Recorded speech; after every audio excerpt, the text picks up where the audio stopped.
네, 여러분 안녕하세요. 가을바람입니다. 오늘의 해결바람 컨텐츠 시작해 보도록 하겠습니다. 일단 저번 주에 저희가 18억짜리 부동산을 매도하시고 아이언큐 주식 투자를 고려하시는 분의 이제 상담 내용을 받아서 저희가 같이 공부한 내용을 좀 공유를 드렸었는데 이분의 후기를 우선 전달 드리도록 하겠습니다. 네, 안녕하세요. 올라온 방송은 잘 보았답니다. 50대 나이에 가지고 있는 유일 자산인 집을 팔아 투자하고 싶다는 내용이 일반적이지는 않다고 생각합니다. 저의 일반적인 시각으로 보면 부동산보다는 장기 보유 주식 쪽에 자산의 무게추를 옮겨야 되지 않을까 생각하던 터라 좋은 의견을 들을 수 있었답니다. 저의 여러 상황이 반영되어 함께 세부적으로 고민해 주심에 깊이 감사드립니다. 추후 어떠한 결정을 내리더라도 함께 고민해 주신 세 분의 의견을 되새기며 조언 주신 내용을 깊이 생각하겠습니다. 도움이 많이 되었습니다. 감사합니다. 라고 답변을 주셨는데 저희보다 연배도 있으시고 자산도 상당히 크신 편인데 이렇게 좀 겸손하게 저희한테 조언도 요청을 하셨고 받아들이시는 자세를 보면서 앞으로 참 잘 되실 것 같다라는 생각을 좀 하게 됐고요. 아모스님은 좀 어떻게 느끼셨나요? 저번 사연에 대해서. 이게 사연을 받아보고 이제 저도 나름대로 공부를 하면서 와, 18억짜리 집을 팔아서 만약에 나오는 차익으로 투자를 한다면 어떻게 투자를 할까를 많이 고민했던 것 같고요. 그리고 또 이 사연 주셨던 분이 진지하게 저희의 이런 이야기를 듣고 또 답변을 주시고 이런 모습을 보면서 아, 이제 저런 태도가 부자의 태도가 아닐까 이런 음, 생각을 하게 됐고요. 그리고 이제 마지막으로 말씀드리고 싶은 건 그럼에도 현명하게 투자를 해야 하는 것은 맞는 것 같다 그런 생각이 들었습니다. 네, 수스님은 좀 어떻게 생각하셨습니까? 일단 확실히 저희보다 좀 연배가 있으신 사연자님이시기 때문에 굉장히 또, 이런 이 정도 연배가 되면 또 이런 고민도 있을 수 있겠구나라는 생각도 하게 됐었고, 또 우리 사연자님께서도 저희가 비록 나이가 어리 또 그런 사람들이지만 또 의견을 또 경청해 주시는 부분이 굉장히 또 존경스러운 부분도 있었고, 이번 컨텐츠가 우리 구독자님들한테도 좀 많은 도움이 되었으면 좋겠다라는 생각이 들었습니다. 네, 좋습니다. 이번 주는 저희가 이제 사연보다는 어떤 점들을 좀 궁금해 하실까 생각을 해보다가 좋은 주제를 좀 정해봤어요. 그래서 저희 채널 구독자분들이 대체로 50대 분들이 좀 많으세요. 그래서 자녀분들이 뭐 20, 30대 분들이 많으시고 이제 사회 초년생이나 신혼부부들이 굉장히 많으셔서 어떻게 투자를 해야 할지 가르쳐 주면 좋을까에 대해서 질문을 예전부터 굉장히 많이 받았는데 이제 저희도 그렇고 이제 신혼부부들이 재테크를 어떻게 하면 좋을까라는 주제로 저희가 뭐 겪었던 부분이나 저희가 취합한 정보들을 기반으로 신혼부부도 어떻게 재택하면 좋을까라는 주제로 이번 주 컨텐츠를 진행해 보려고 합니다. 네, 먼저 아모스님 준비해 주신 자료를 한번 보도록 하겠습니다. 네, 저희 세 번째 해결바람 신혼부부와 사회 초년생을 위한 재테크에 대해서 조금 생각해보고 나눠보려고 합니다. 처음에를 어떻게 시작할까 고민을 하다가 재테크는 왜 필요할까라는 주제로 좀 설명을 드리는 게 좋지 않을까 이런 생각이 들어서 준비해봤고요. 제가 전에 알아봤던 15억 5천짜리 목동에 있는 아파트고요. 요 아파트를 살려면 얼마나 걸릴까?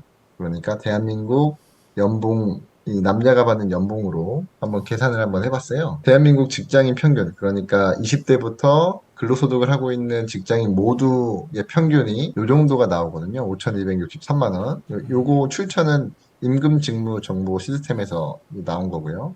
그래서 그냥 제 생각에 약 한 생활비로 2천만 원 정도 빠지고 1년에 한 3천만 원 정도 저축을 한다고 치면 50년이 걸려야 15억을 만드는데요. 제가 조금 더 생각해 봤습니다. 2008년 1월에 이 아파트의 가격이 7억 4천만 원이었거든요. 근데 22년 7월이 됐을 때 16억 5,700이 됐습니다. 그러니까 요 이야기는 뭐냐면 결국에 아파트 값은 이렇게 우상향하고 있거든요. 그러니까 중간에 뭐 빠지는 것도 있고 정체되는 데 구간도 있지만 결국에는 올라갔다. 이 말은 50년이 걸려서 15억을 만든다고 해도 이 아파트가 15억 그대로 있지 않는다는 말이거든요. 그러니까 더 올라가면 올라갔지, 내려가지는 않는다. 이런 말씀을 드리고요. 그리고 66세 이상 빈곤층이 OECD 국가 중에서 가장 크게 나왔던 나라가 저희 나라입니다. 그러니까 65세 이상 빈곤층 비율이 1등이에요.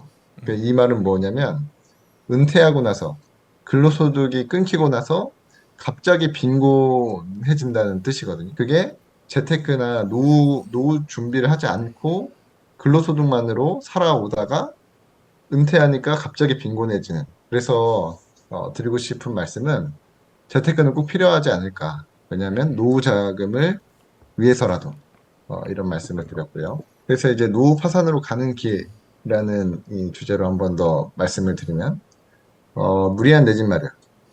이 모든 돈을 다 끌어서 뭐 대출도 끌고 레버리지도 일으켜서 영끌해서 집을 산 경우. 두 번째, 차량 구입에 무리하게 자기 소득이 얼만데 막 외제차와 이런 이 비싼 차를 구입함으로 소득에 무리가 갔을 때. 그리고 요거는 이제 가을바람님이 예전에 달아주셨던 건데 보험료 관련해서도 10% 소득 대비 10%가 넘는 보험료를 낸다. 이것도 문제가 조금 있는 것 같고요. 그리고 무리한 사교육비 지출. 이 얘기들을 좀 종합하면 무리한 소비 구조를 만들어서 자기가 버는 소득 대비해서 지출이 너무 많은 경우에 노후 파산이 될 가능성이 많다. 이렇게 말씀을 드리고 싶고요. 그래서 한국의 부자들은 뭘로 돈을 벌었을까? 그러니까 제가 여기서 말씀드리는 부자는 노후 대책이 준비된 노후 자금이 마련되어 있는 부자들을 말하는 거고요. KB 금융그룹에서 2020년에 한국 부자 보고서를 만들었습니다. 여기서 보면 한국 가구 부자들의 자산이 금융자산은 38%, 부동산 자산이 56.5%로 나눠져 있습니다. 그러니까 전년 대비해서 뭐 금융자산이 많다고는 하지만 그럼에도 부동산 자산이 훨씬 비중을 많이 차지하고 있고요. 그래서 뭐 한국 부자의 총 자산 중 요거는 요 정도고 부동산은 요 정도다. 이렇게 알아봐 주시면 되고요. 그리고 이제 나중에 기회가 되면 조금 다루고 싶은 내용인데요. 이 금리 인상과 인플레이션 이게 한국 부자들이 위험하다고 느끼는 인식하고 있는 거라고 합니다. 그래서 나중에 기회가 되면 금리 인상과 인플레이션이 뭔지 이런 게 왜 일어나는지도 한번 설명을 드리고 싶고요. 이 부자들이 가장 첫 번째로 해야 한다고 생각하는 것은 종잣돈 형성이었는데 이 종잣돈을 만들기 위해서 했던 이 일들이 첫 번째는 사업 소득이 가장 많았고요. 그리고 두 번째는 부동산 투자. 이것들이 많았습니다. 그리고 뭐 신흥 부자들은 이 종잣돈 규모를 7억 정도라고 응답했다고 하더라고요. 자, 그래서 이제 본격적으로 어떻게 시작해야 좋을까? 이 시작이 거의 반이잖아요. 그래서 요거에 대해서 조금 얘기해 볼까 합니다. 그래서 신혼부부와 사회초년생을 위해서 시작을 하는 것. 그래서 첫 번째는 자신의 성향과 환경을 파악합니다. 자기의 성향은 내가 공격적으로 투자하는 사람인지 아니면 방어적으로 투자하는 사람인지 이런 것들. 그리고 그러니까 저 같은 경우는 되게 공격적이에요. 배운 대로 해보려고 노력하는 사람이어서 전에 막 부동산을 다녔을 때 부동산 사장님께서 그때 당시 아파트를 막 알아보고 있었는데 빌라가 괜찮다면 여기 빌라를 한번 사보라고 막 얘기하셨는데 그 말이 너무 좋아서 빌라를 살 뻔했어요. 제가 그때 당시에는 주택이 없었을 때인데 그래서 사인하기 직전까지 갔는데 그 계약금을 걸기 직전까지 갔는데 투자 선배님께서 그렇게 되면 뭐 신혼 때 받아야 될 수 있는 대출도 안 나오게 되고 뭐 다른 아파트 사기도 어렵다 이렇게 조언해 주셔서 어, 안 했습니다. 그리고 그런 성향들, 내 성향에 맞게 투자를 해야 되고요. 그리고 환경, 여기서 말하는 환경은 예를 들면 뭐 돈이 얼만큼 있는지, 그러니까 부모님이 도와줄 수 있는지, 아니면 내가 지금까지 모았던 돈이 얼만지, 이런 것들을 좀 파악해서 선택지를 만드는 것이 중요하고요. 요거랑 조금 연결해서 종잣돈을 좀 모아야 하지 않을까? 그래서 제 사회 초년생 때의 취미는 저축하기였거든요. 그러니까 적금 들기, 뭐 야구 경기 보는 적금도 있고요. 뭐 이런 여러 가지 종류의 적금들이 있는데 그런 적금들을 모아서 저는 그 돈으로 전세를 들어갔던 것 같아요. 전세를 들어가서 그 돈을 세이브해 놓고 또다시 적금으로 이렇게 모았던 것 같고요.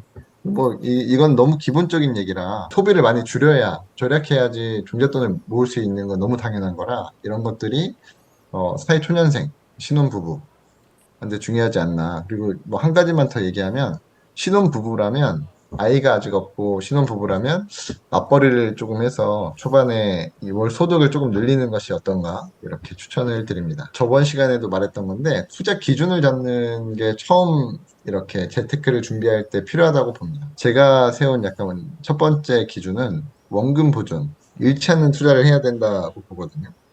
그래서 만약에 부동산을 투자하고 싶다고 하시는 분은 이런 것들을 보는 거죠. 입지 대비 가격이 저렴한가. 그 입지는 제가 전에 말씀드렸죠. 직장, 교통, 학군, 환경, 공급 이런 것들에 비교해서 지금 가격이 괜찮은가. 그래서 괜찮다고 판단하면 조금 더 알아보고 이제 구매도 해보는 이런 게 필요하고요.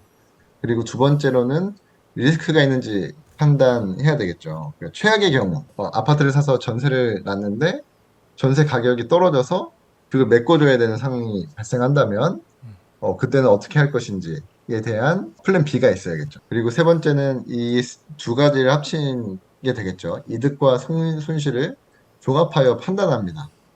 그 판단하면 괜찮다는 판단이 들면 행동으로 옮겨야 돼요.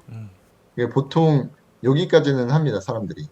이득과 손실을 종합해서 판단까지는 하지만 행동하기까지는 오래 걸려요. 판단하면 행동하는 거는 신속하게 해야 된다라고 말씀을 드립니다. 그래서 이제 저의 결론은 어떤 형식으로든 재테크는 필요합니다. 처음에 말했던 것처럼 월급만 모아서는 아파트를 사거나 무언가 하기에 오래 걸리고 인플레이션이나 뭐 기타 등등의 이유 등으로 많이 모자랄 수 있어요. 노후 자금으로는.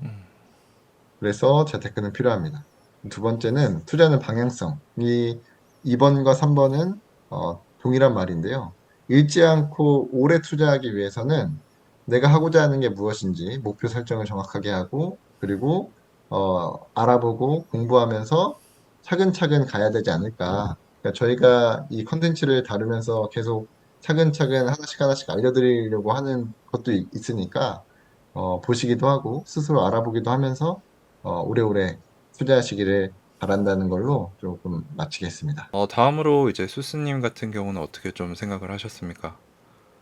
네, 일단은 저 같은 경우는 이제 신혼부부를 준비하는 이제 사람으로서 음, 또 주위에 신혼부부가 많고 그러다 보니까는 굉장히 이번에 공부를 좀 많이 이런저런 얘기를 들으면서 할 수 있었던 것 같습니다. 그래서 그런 걸 토대로 말씀을 드리면 일단 신혼부부가 어떤 사람인지에 대해서 우리가 한번 생각을 좀 구체적으로 해볼 필요도 있는 것 같아요. 뭐 이게 딱 정해진 건 아니지만 보통 일반적으로 나라에서는 뭐 전세 자금이라든지 그런 국가에서 제공하는 정책 자금을 받을 때 혼인 기간을 한 7년 정도 이렇게 이내로 하든가 아니면 3개월 안에 결혼 예정이 있는 자를 보통 국가에서 이제 신혼부부라고 합니다. 그래서 요거는 제가 생각했을 때는 결혼을 하고 아이가 이제 출산을 한 이후에 교육을 받기 전까지 정상적 교육비가 좀 많이 좀 들어가기 전까지가 저는 개인적으로 신혼부부지 않나 생각을 들어요. 그래서 이 신혼부부들은 그래서 어떤 특징이 있을까 생각을 해보니까 첫 번째로는 굉장히 소득 대비 우리가 저축을 많이 할 수 있는 시기다라고 생각을 합니다. 왜냐면은 기본적으로 들어가는 고정비라는 게 우리가 무리하게 아모스님께서 얘기해 주신 것처럼 영끌을 하거나 그런 것이 아니면은 고정비가 굉장히 적으면서 또 둘이서 맞벌이를 한다고 했을 때 소득이 많이 또 벌 수 있기 때문에 이것이 지금 신혼부부의 특징이 아닌가 생각이 들고 또 반대로 또 가장 정신 차리지 못하고 또 무리하게 소비를 할 수 있는 또 그런 시기라고도 생각을 합니다. 음, 왜냐하면 또 신혼부부는 예를 들어서 맞벌이를 요즘 많이 하고 있는데 맞벌이 하다 보면 밥을 사 먹거나 편의를 위해서 어떤 뭐 가전을 또 추가로 구입을 한다던가 그런 일들이 많이 있을 수 있거든요. 그래서 좀 신혼부부는 양날의 검인 게 있는 것 같습니다. 소득을 많이 벌 수도 있고 그래서 그것 때문에 저축을 많이 할 수도 있지만 반대로 굉장히 어떤 정립을 하지 못하면 소비 기준을 정립하지 못하면 정신 차리기 힘든 또 그런 시기일 수도 있다. 그렇게 생각을 하고요. 그러다 보니 좀 어떻게 그러면 이 신혼부부는 재테크를 해야 하는가? 첫 번째는 이 재테크의 방향성에 대해서 먼저 우리가 설정을 하는 게 되게 중요한 것 같습니다. 이게 아무리 저는 좋은 목표를 가졌다고 하더라도 이게 결혼을 하면 부부기 때문에 한 명의 생각이 아무리 옳아도 둘이서 발맞추지 않으면 이거는 결과적으로는 불행해질 수 있다고 생각을 하거든요. 그렇기 때문에 우리가 어떤 그 버는 만큼 그냥 소비하면서 그냥 우리는 부자가 되는 것보다는 여유 있게 살 것인가라고 그걸 간다고 해도 저는 나쁜 게 아니라고 생각을 합니다. 왜냐면 그게 그 부부의 가장 행복한 길이기 때문에. 하지만 우리가 내 집 마련을 할 것인지 혹은 조금 더 악착같이 모아서 내 집 마련 이후에 경제적 자유까지 누려볼 것인지 이런 부분은 결혼 전이나 그리고 우리 결혼을 이미 하신 신혼부부 같은 경우들도 충분히 대화를 많이 하면서 이거에 대한 우리의 먼저 고를 설정을 하는 게 굉장히 중요하다고 생각을 합니다. 그래서 이 점을 위해서는 중요한 거는 구체적인 목표를 설정하는 게 되게 중요한 것 같아요. 단순히 뭐 우리가 한번 내 집 마련을 해보자 뭐 이렇게 하는 게 아니라 구체적으로 얼마짜리 집을 몇 년간 모아서 어떻게 대출을 받든지 해서 마련을 할 것인지 그런 디테일한 자금 계획과 우리의 미래 계획을 세워야지만 충분히 그 신혼부부로서 좀 재테크에 좀 힘을 서로 생각을 합치고 나아갈 수 있거든요. 그래서 제가 준비된 자료가 잠깐 하나 있는데 먼저 잠깐 보여드리겠습니다. 이거는 이번에 2024년 예산안이 얼마 전에 발표가 됐는데 거기에 20대 핵심 과제 중에서 특히 이 신생아 출산 가구에 대해서 정부가 내놓은 주거 안정 대책입니다. 이런 것들을 우리 신혼부부는 굉장히 좀 눈여겨볼 필요가 있고 구체적인 목표를 설정하기 위해서 이런 것을 꼭 관심을 두는 게 필요하다. 그래서 그거에 대한 사례로 제가 좀 가지고 왔어요.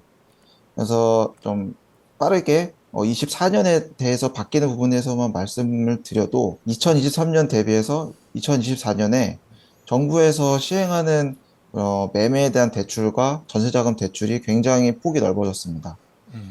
기존에는 미혼에 대해서는 6천, 그리고 결혼한 부부에 대해서는 신혼부부 합산 연봉 7천만 원 정도로만 우리가 정부의 정책 자금을 대출을 받을 수가 있었는데 이번에 약 1억 3천만 원까지 이렇게 증가를 했거든요. 그래서 어떻게 보면 맞벌이 가정으로서는 굉장히 현실적으로 바뀌면서 그동안 디딤돌 대출을 받지 못했던 신혼부부들도 이제는 정책 자금을 받을 수 있게 되었다라는 거를 이 신혼부부는 좀 알면 좋을 것 같고 또 이 대상 주택도 지금 원래는 6억 이하의 주택에 대해서만 가능을 했었는데 그러다 보니 수도권, 특히 서울 쪽권에서 가까운 우리 아파트 같은 경우는 웬만하면은 현재는 6억을 지금 넘는 주택이 많아서 이런 정책 혜택을 보기가 어려웠는데 이번에 9억까지 상한선이 올라갔기 때문에 좀 많이 노려볼 수 있는 주택 수가 좀 다양해졌습니다. 그래서 이런 것들도 한번 눈여겨보시면 좋을 것 같고 다음으로 제가 생각을 하는 거는 좀 더 우리가 우리 현실 상황을 좀 구체적으로 알 필요가 있다.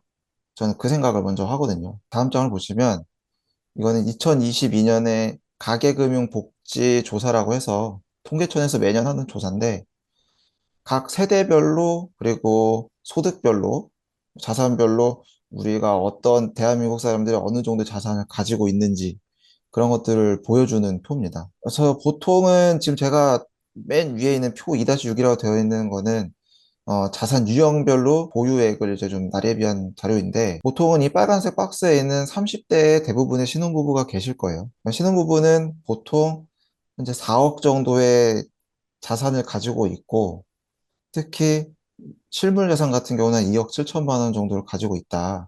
이렇게 보시면 될 것 같고 그래서 내가 지금 현재 이 4억보다 조금 못 미치는 수준이다.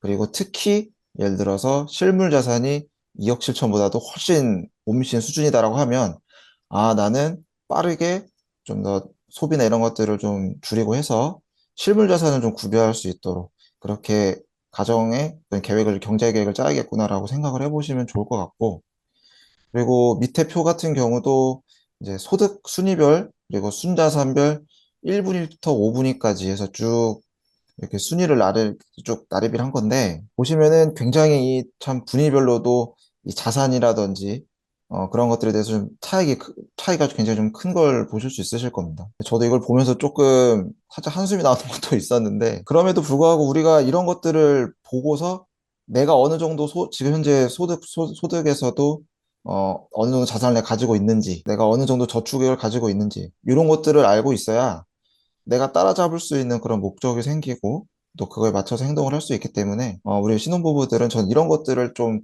굉장히 좀 보기 좀 불편할 수도 있겠지만 이런 것들을 보면서 한번 마음을 한번 다잡는 게 되게 중요한 것 같습니다. 신혼부부는 좀 자기들만의 가이드라인을 잡아야만 그런 재테크 방향이 좀 설정이 되고 그래야만 좀 행복하게 우리가 뭐 10년, 20년 그렇게 신혼부부 이후에도 같이 좀 재테크를 잡을 수 있지 않을까 그렇게 생각을 합니다. 네, 저도 공감되는 내용들이 참 많았는데 저도 좀 첨언을 해보자면은 저는 이제 좀 간결하게 제가 어떻게 해왔고 어떻게 하면 부자가 될 수 있을까 이런 방향을 제가 배웠고 실천한 바를 좀 말씀을 드리면 일단은 미혼으로 오래 있는 게 부자가 되는데 득이 되지 않습니다. 뭐 다 경험해 보셨겠지만 연애를 하면서 쓴 돈은 돌아오지 않아요. 그래서 최대한 빨리 결혼을 하는 게 저는 좋다라고 일단 보거든요. 저 같은 경우도 이제 지금 결혼한 와이프가 저는 경기도에 있었고 와이프가 이제 경기도 북쪽에 있었기 때문에 왔다 갔다 하는데 3시간이 넘게 걸렸고 뭐 기름값이니 데이트값이니 뭐 하다 보면 월에 뭐 100만 원 넘는 거 우스웠어요. 근데 결혼을 빨리 땡긴 이유 중에 하나가 돈을 모으고 싶어서도 있었고요. 그래서 일단은 부자가 되고 싶다면 미혼으로 시간 낭비를 하지 말고 빨리 결혼하는 게 좋다. 근데 물론 같은 경제 가치관과 목표를 가진 파트너를 만나야 행복하겠죠. 저희 셋 다 그러잖아요. 만약에 그러지 못했다면은 재테크 꿈도 못 꾸고 아마 불행한 삶이 되었을 것 같아요. 그리고 구체적으로는 일단 1억을 모아보자. 둘이 합쳐서 1억을 모았을 때 왜 1억이냐? 10%만 움직여도 1,000만 원이 되고 1억 정도 모으면은 이제 뭐 정부 혜택이나 신혼부부 특공 이런 걸 받으면 집을 살 수 있는 정도의 수준이 된다라고 생각을 하거든요. 그래서 뭐 각자 형편이나 뭐 부모님이 도와주실 수 있는 금액이 다르겠지만 그런 목표를 정해서 모은 후에 최대한 빨리 결혼을 하고 주택담보대출을 최대한 많이 받되 길게 세팅을 해서 어차피 인플레이션이 진행이 되면은 돈의 가치는 떨어지니까 그래서 그렇게 주담대를 최대한 많이 땡겨서 신혼집을 최대한 살 수 있는 상급지에 사놓고 뭐 몬테크를 하던 전세를 끼워 넣든 그렇게 해놓고 아까 두 분 말씀하신 것처럼 소비를 많이 할 수 있는 단계고 해퍼질 수 있는 단계란 말이에요. 신혼부부 단계가 이제 자녀도 없고 돈은 좀 남는 것 같아서 쓸 수 있는 돈이 많다라는 착각을 합니다. 사람들이. 근데 그때 모아야 10년, 20년 본인의 경제적 상황이 바뀌는 건데 그 부분을 신혼부부가 알기가 쉽지가 않죠. 그래서 소비를 최대한 줄여서 투자금을 만들어서 돈을 갚되 주식 투자도 시작을 해서 공부를 해야겠죠. 저 같은 경우는 저축을 잘 못하는 스타일이라서 최대한 대출을 많이 받아서 매달 월급이 나오면 강제로 돈이 빠져나가서 돈을 모을 수밖에 없는 시스템을 만들었어요. 그래서 지금 제 계좌에도 3만 원밖에 없습니다. 그래서 사고 싶은 걸 억지로 못 사게 만드는 방법을 저처럼 극단적으로 취하실 수도 있고요. 그래서 그 주식 투자를 하거나 뭐 갚았던 돈, 모았던 돈이 커지면 부동산을 하나 더 늘린다거나 이런 식으로 10년, 20년 하면은 부자가 될 수밖에 없습니다. 그래서 생각만 하지 마시고 실천을 하면은 조그만 거부터 시작하면은 좋은 결과를 만들 수 있고 다른 사람들과 큰 차이를 만들 수 있다고 생각을 하고요. 무엇보다 좋은 파트너도 중요하지만 저처럼 이제 저희 셋이 모인 것처럼 같은 재테크 마인드 그리고 목표를 가진 친구들이 있어야 됩니다. 이제 제 주변에 보면은 뭐 본인은 하고 싶은데 친구들이 술 마시자고 해서 뭐 놀러 가자고 해서 이런 식으로 돈을 헤프게 쓰는 사람들이 굉장히 많아요. 그래서 아예 시작을 안 하시는 분들이 계시는데 그런 분들은 부자가 될 때 정리를 할 필요가 있습니다. 솔직하게 말씀을 드리면 그래서 좋은 마인드를 가진 그런 환경과 친구, 파트너를 스스로 만들어야 내가 컨트롤할 수 있어야 부자가 될 수 있다라고 말씀을 드리고요. 이제 오늘 그래서 뭐 제가 처음에 신혼부부라고 말씀드렸는데 사회초년생까지 포함해서 재테크를 왜 해야 하고 어떻게 하면 좋을까에 대해서 얘기를 나눠봤는데 혹시 뭐 더 하고 싶으신 말씀이 있으시면은 아모스님부터 마치기 전에 한번 주시면 좋을 것 같습니다. 저는 뭐 별일 없으면 그냥 꾸준히 공부합니다. 별일 없으면 그냥 꾸준히 뭐 이렇게 가을바람님이 좋은 기회를 주셔서 이런 컨텐츠에 참여하게 된 이것도 별일이 없으면 저는 계속 참여해서 공부를 이어갈 거거든요. 이것처럼 여러분들도 재테크라는 이런 친구를 계속 꾸준히 공부해 나가면서 투자하시기를 바랍니다. 저도 이렇게 저희 셋처럼 이게 되게 재테크는 되게 긴 싸움이잖아요. 그래서 러닝메이트가 되게 중요하다고 생각을 합니다. 그래서 구독자님들도 아마 가을바람 유튜버를 시청하시는 이유 중에 하나가 그런 길게 아이온큐라는 주식을 메인으로 하고 있는데 이 메인으로 하는 아이온큐라는 투자 주식에 러닝메이트로서 함께 하시는 거라고 생각을 하거든요. 그래서 이런 것들처럼 우리가 신혼부부든 우리 주위의 친구들이든 다 같이 그런 함께 좀 성장할 수 있는 사람들과 함께 해서 이렇게 성장할 수 있으면 참 좋지 않을까 그렇게 생각합니다. 네, 그래서 저희 같은 이런 건전한 컨텐츠를 통해서 유튜브 범위를 넓혀가려고 하는데 주변에 많이 소개도 해주시고 구독과 좋아요, 알림 설정도 많이 부탁드립니다. 네, 그리고 저희가 사연을 안 받고 있는 건 아니에요. 그래서 고정 댓글에 이제 제 이메일 주소를 기록을 해놓습니다. 거기에 이제 사연을 편하게 주시면 저희가 뭐 궁금한 거 더 여쭤보고 채택을 해서 저희 의견을 또 나눠드리고요. 또는 이렇게 저희가 좋은 주제를 찾아서 매주 얘기를 나눠보도록 하겠습니다. 네, 오늘도 두 분 수고 많으셨고요. 오늘 영상은 여기서 마무리하도록 하겠습니다. 네, 감사합니다.